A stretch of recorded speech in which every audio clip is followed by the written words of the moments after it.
ഏവർക്കും വന്ദനം. യുവത്വവും ലൈംഗികതയും തമ്മിലുള്ള ബന്ധം എപ്രകാരമായിരിക്കണം എന്നുള്ള നമ്മുടെ അന്വേഷണത്തിൻ്റെ 4ാം ഘട്ടത്തിലേക്ക് നാം പ്രവേശിക്കാൻ പോവുകയാണ്. ഈ ഒരു വീഡിയോയുടെ കേന്ദ്രബിന്ദു ലൈംഗികതയുടെ ആധ്യാത്മികതയാണ്. ഇത് മനസ്സിലാക്കുന്നതിന് വേണ്ടി ഉൽപ്പത്തി പുസ്തകം 2-ാം അധ്യായത്തിൽ ദൈവം ആദാമിന് നൽകുന്ന ഒരു നിയോഗം, ഇതിനോട് ബന്ധമില്ല എന്ന് തോന്നുമെങ്കിലും ഇതിനോട് ആഴത്തിൽ ബന്ധമുണ്ട് എന്ന് തിരിച്ചറിയുന്നതിൽ കൂടെ നമുക്ക് പ്രാപിക്കാവുന്ന ചില സൂക്ഷ്മമായ ധാരണകളാണ്. ആദാമിനെ തോട്ടത്തിൻ്റെ നടുവിൽ കൊണ്ട് നിർത്തിയിട്ട് ദൈവം അവനോട് പറയുന്നത്, ഈ തോട്ടത്തിൽ നീ വേല ചെയ്യണം, ഇതിനെ കാക്കുകയും ചെയ്യണം. 2 കാര്യമാണ്. നീ അധ്വാനിക്കണം, നീ കാക്കുകയും ചെയ്യണം. അധ്വാനം എന്ന വാക്ക് കൊണ്ട് അവിടെ ഉദ്ദേശിക്കുന്നത് അത് അധ്വാനത്തിൽ പൊതുവെ ഉണ്ടാകേണ്ട കാഴ്ചപ്പാടാണ്. പക്ഷേ നമുക്ക് കൈവിട്ടു പോയ ഒരു അറിവും കൂടെയാണ്.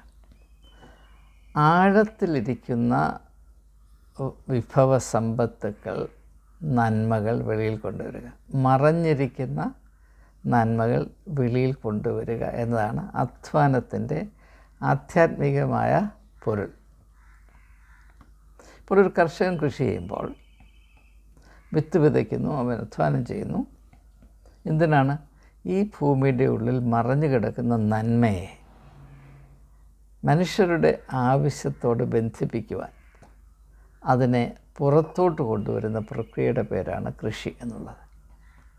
മറഞ്ഞിരിക്കുന്നതിനെ വെളിപ്പെടുത്തി അനുഭവവേദ്യമാക്കുന്ന പ്രക്രിയയാണ് കൃഷി. അതാണ് അധ്വാനം.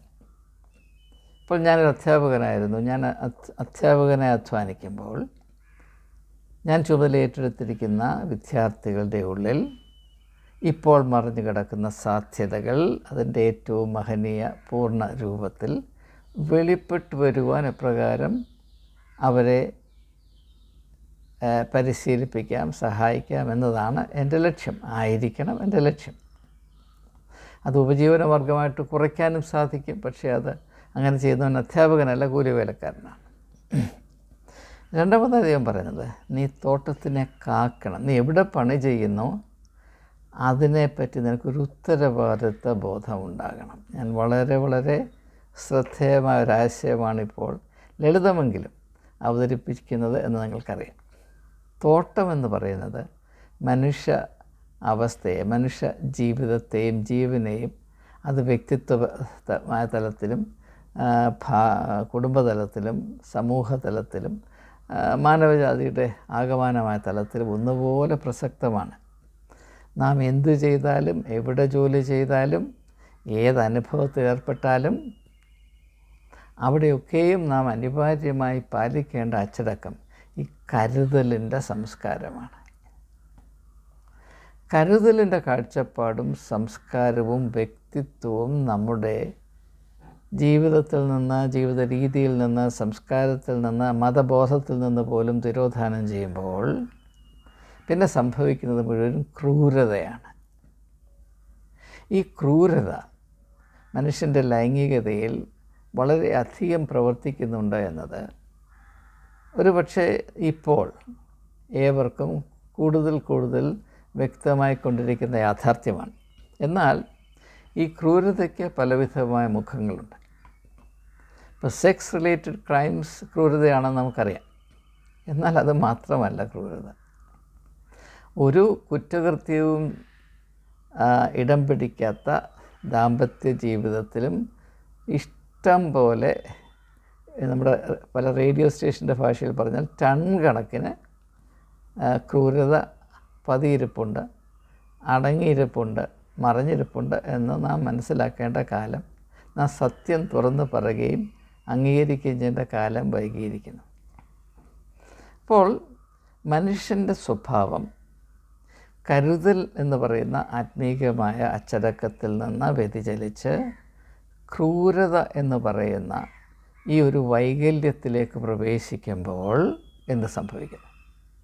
അവന് ദൈവം സതുദ്ദേശത്തോട് നൽകിയ എല്ലാ മാനവശേഷിയും സമ്പത്തും അവൻ ദുരുപയോഗം ചെയ്യുന്നു. ഇത് പൊതുവായ മർമ്മമാണ്. ഇത് മനസ്സിലാക്കേണ്ട ആവശ്യമുണ്ട്. രണ്ട് വ്യത്യസ്തമായ ഓറിയൻറ്റേഷൻസ്, ദിശാബോധം. ഒന്ന് കരുതലിൻ്റെ വ്യക്തിത്വം, കെയറിങ് പേഴ്സണാലിറ്റി. മറ്റേത് ക്രൂരതയുടെ വ്യക്തിത്വം. എന്താണ് ക്രൂരത? ക്രൂരത മറ്റൊന്നുമല്ല, എനിക്ക് എൻ്റെ കാര്യം മാത്രം. അതാണ് ക്രൂരത. അതിൽ നിന്നാണ് ക്രൂരതയുടെ എല്ലാ പ്രവൃത്തികളും ചെറുതും വലുതുമായവ ബഹിർഗമിക്കുന്നത് എന്നതാണ് ഞാൻ പറയാൻ ശ്രമിക്കുന്നത്. ഇപ്പോൾ ഞാൻ എൻ്റെ കാര്യം മാത്രം നോക്കുന്നു എന്ന ഒരാളെ ഒരു ചുമതല ഏൽപ്പിച്ചാൽ അതുകൊണ്ട് അനേകം പേർക്ക് കഷ്ടപ്പാട് സഹിക്കേണ്ടി വരും. ഈ ലോകത്തിൽ വളരെയധികം കെടുതികൾ സൃഷ്ടിക്കുന്ന ഒരു മർമ്മമാണിത് എന്ന് അല്പം ചിന്തിക്കുന്നവർക്കും ലോകപരിചയമുള്ളവർക്കും പെട്ടെന്ന് മനസ്സിലാകേണ്ടതാണ്. അപ്പോൾ ക്രൂരത എന്ന് പറയുന്നത് മറ്റൊന്നുമല്ല, ഞാൻ എൻ്റെ കാര്യം മാത്രം, അതിനുവേണ്ടി എന്തും ചെയ്യും. ഞാൻ എനിക്ക് വേണ്ടി മാത്രം ജീവിക്കുമ്പോൾ എനിക്ക് ഒരു സന്മാർഗബോധമോ നിയന്ത്രണമോ നീതിയോ ഒരു മൂല്യമോ ഒരു ആദർശമോ വിലങ്ങ് തരിക നിൽക്കാൻ ഞാൻ സമ്മതിക്കുകയില്ല. അത് സമ്മതിക്കണമെങ്കിൽ ആ ക്രൂരതയുടെ അടിസ്ഥാനത്തിൽ നിന്ന് കരുതലിൻ്റെ അടിസ്ഥാനത്തിലേക്ക് നാം മാറേണ്ടി വരും. അതാണ് നാം ദൈവത്തിൽ നിന്ന് പ്രതീക്ഷിക്കുന്നത്.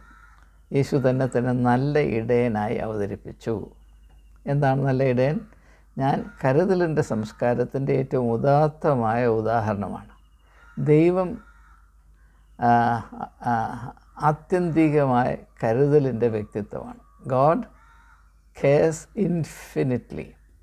ഒരു വിധത്തിലും അവസാനിക്കാത്ത കരുതലിൻ്റെ ഉറവിടമാണ് ദൈവം.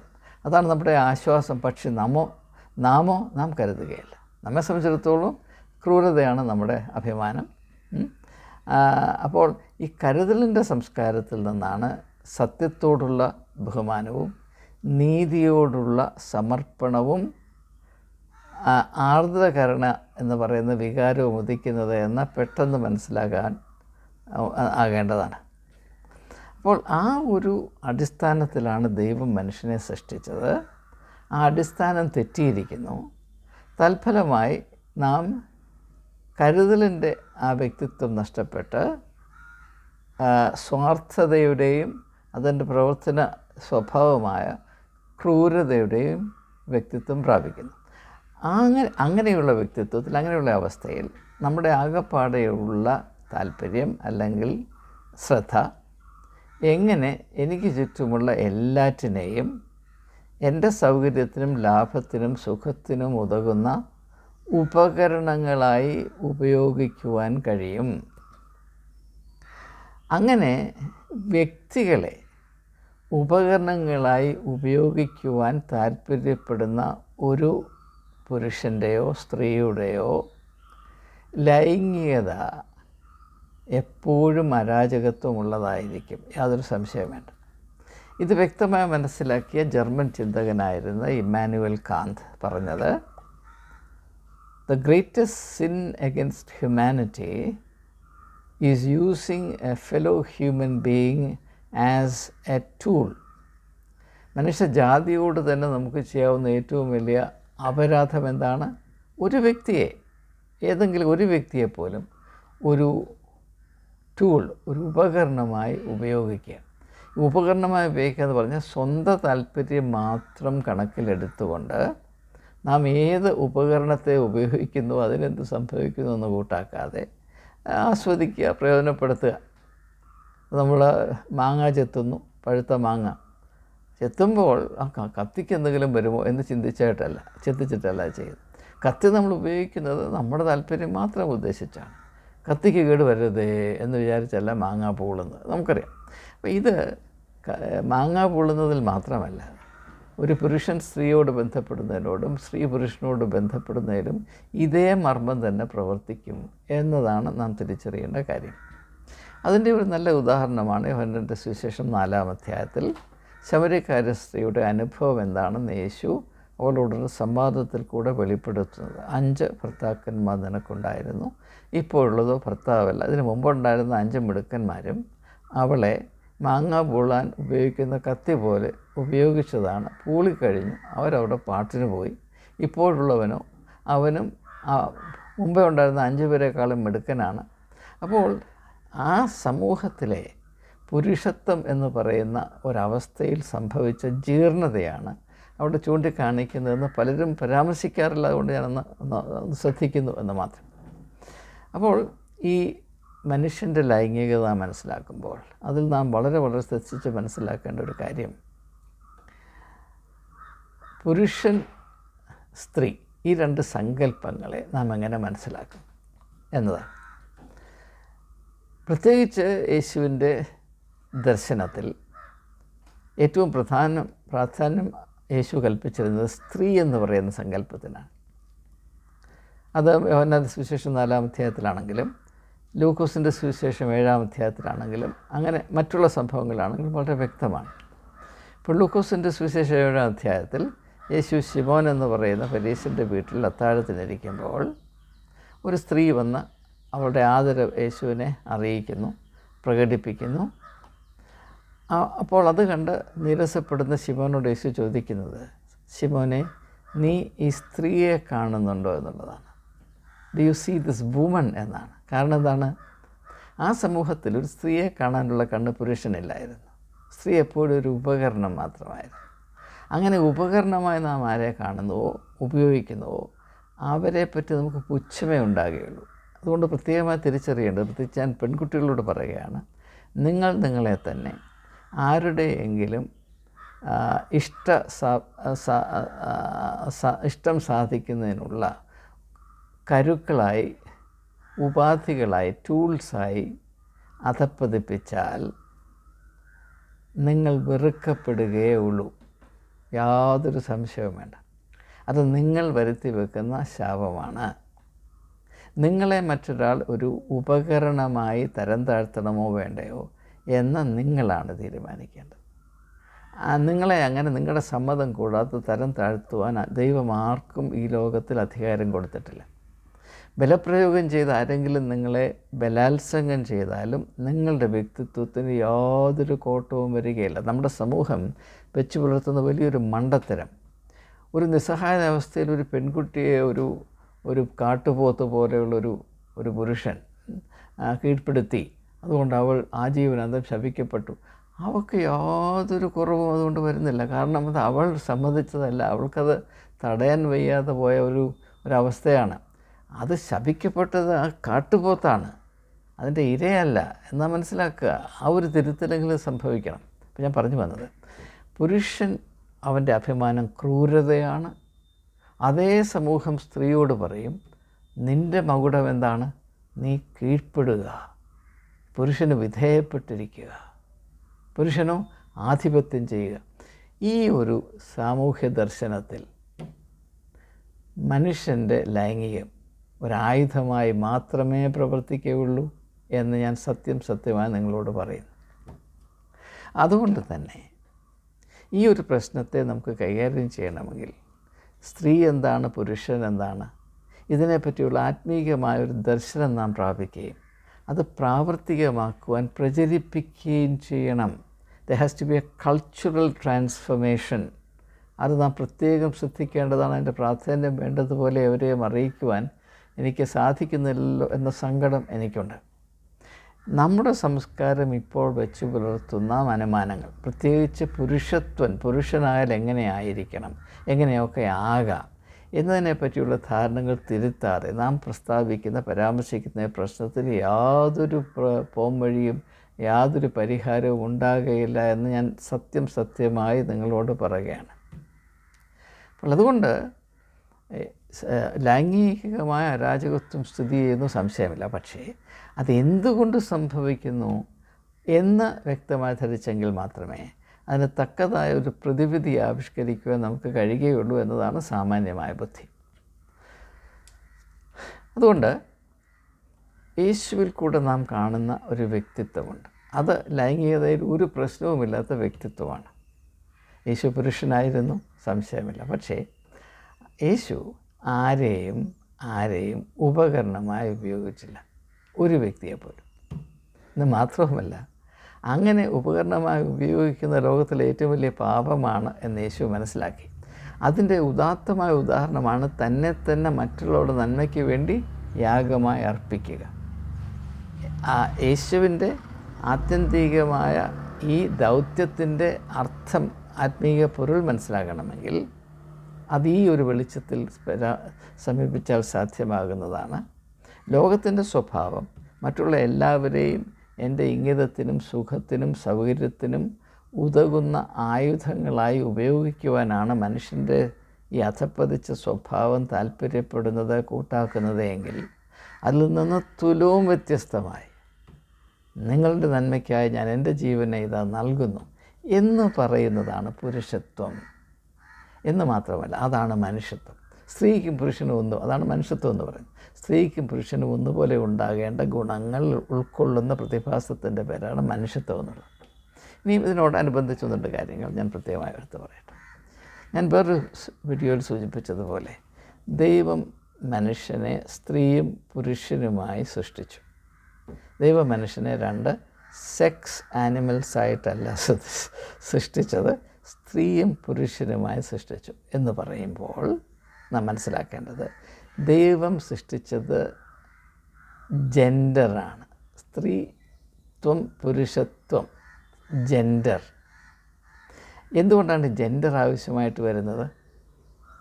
സ്നേഹത്തിൻ്റെ ആധികാരികമായ സ്വഭാവം, സൃഷ്ടി മുഴുവനും സ്നേഹത്തിൻ്റെ എക്സ്പ്രഷൻസാണ്, ആവിഷ്കാരങ്ങളാണ് എന്ന് ഞാൻ പലതവണ പല വീഡിയോയിൽ പറഞ്ഞിട്ടുള്ളത് കൊണ്ടാണ് ഞാൻ ഈ സീരീസിൽ അതത്ര ഊന്നൽ കൊടുക്കാതെ പരാമർശിക്കാത്തത്. ഇതിൽ വളരെ പ്രാധാന്യത്തോടു കൂടെ പരാമർശിക്കേണ്ടതാണ് എങ്കിലും ഞാൻ കൂടുതലായി അതിന് സമയം മാറ്റി വെക്കുന്നില്ല.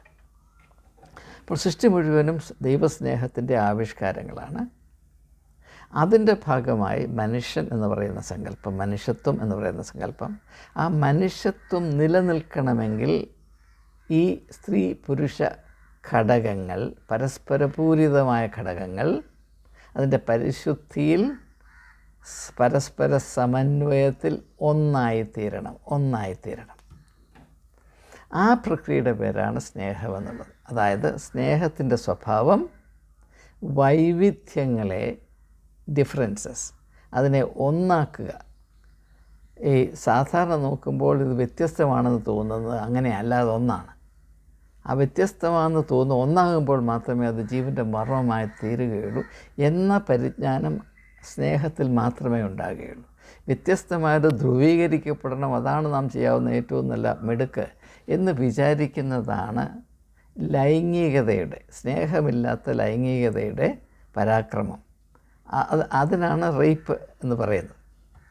അപ്പോൾ ദൈവം സൃഷ്ടിച്ചത് സെക്സ് അല്ല, ലിംഗമാണ്, ജെൻഡറാണ്. ലിംഗമല്ല, ജെൻഡറാണ്. ആ ജെൻഡറിൻ്റെ ആവശ്യം വ്യത്യസ്തമായ ഘടകങ്ങൾ ഒന്നായി ചേരുമ്പോൾ മാത്രമേ സ്നേഹം പ്രാവർത്തികമായി അനുഭവിക്കുകയും അത് തുടരുകയും ചെയ്യുകയുള്ളൂ. ആബ്സ്ട്രാക്റ്റ് ലവ് ഇതിൻ്റെ ആവശ്യമില്ല. വ്യത്യസ്തമായതൊന്നാകണ്ട ആബ്സ്ട്രാക്റ്റ് ലവ് അങ്ങനെ നിൽക്കും. പക്ഷേ അത് പ്രാവർത്തികമായി കാലത്തിനും സ്ഥലത്തിനും, സ്പേസ് ആൻഡ് ടൈം, അതിന് വിധേയമായി അത് അനുഭവവേദ്യമാകണമെങ്കിൽ ഇങ്ങനെ എന്ന് തോന്നുന്നതും എന്നാൽ പരസ്പര പൂരിതവുമായ ഘടകം വേണം. അതുകൊണ്ട് ദൈവം മനുഷ്യനെ സ്ത്രീയും പുരുഷനുമായി സൃഷ്ടിച്ചു. അത് സ്നേഹത്തിൻ്റെ അടിസ്ഥാനത്തിലാണ്.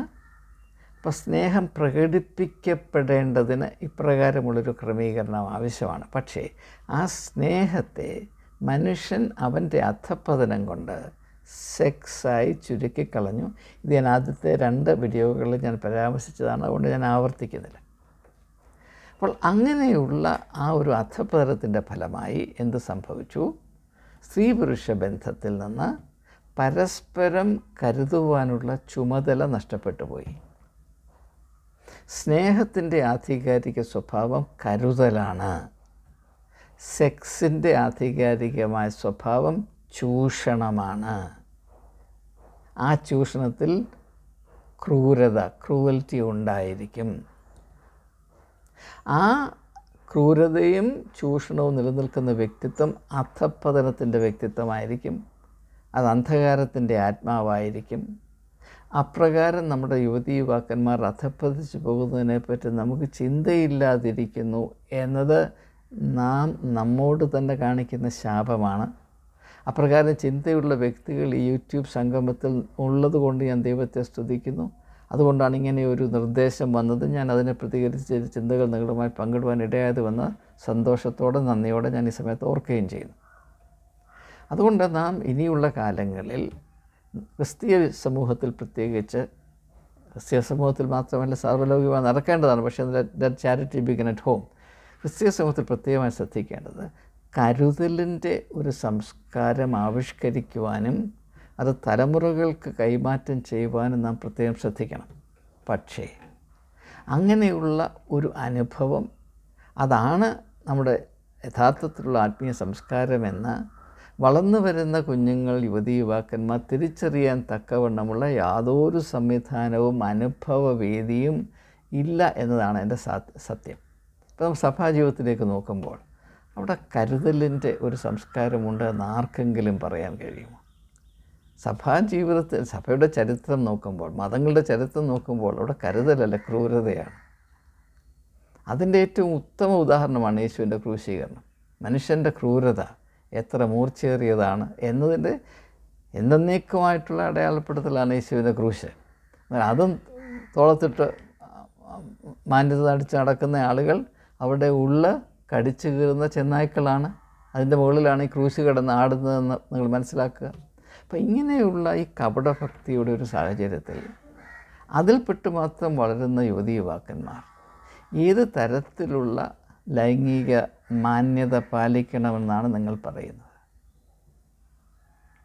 അതുകൊണ്ട് മഹാത്മാഗാന്ധി പറഞ്ഞ കാര്യം ഞാൻ ആവർത്തിക്കുകയാണ്. Be the change that you want to see in others.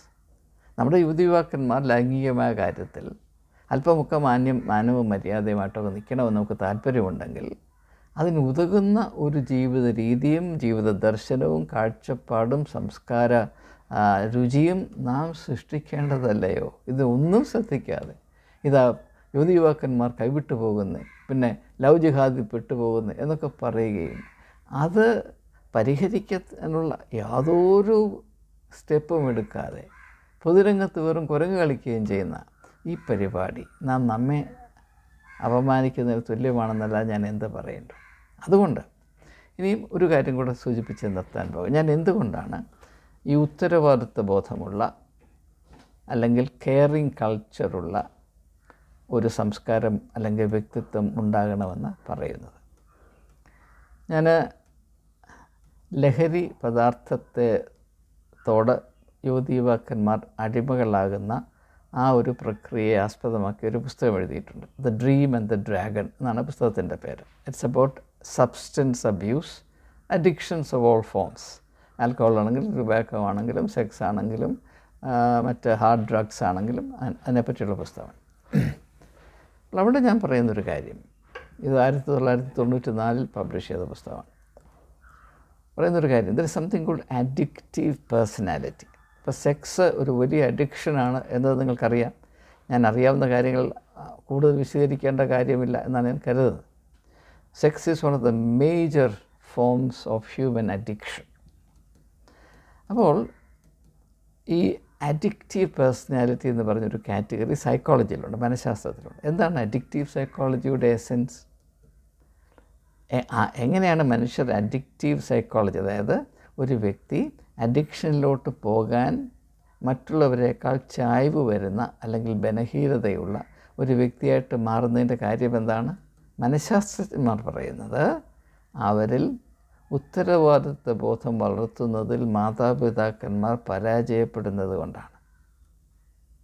Those in whom a sense of responsibility towards others, that is to say caring culture, is underdeveloped, are more vulnerable to addictions of various kinds than others.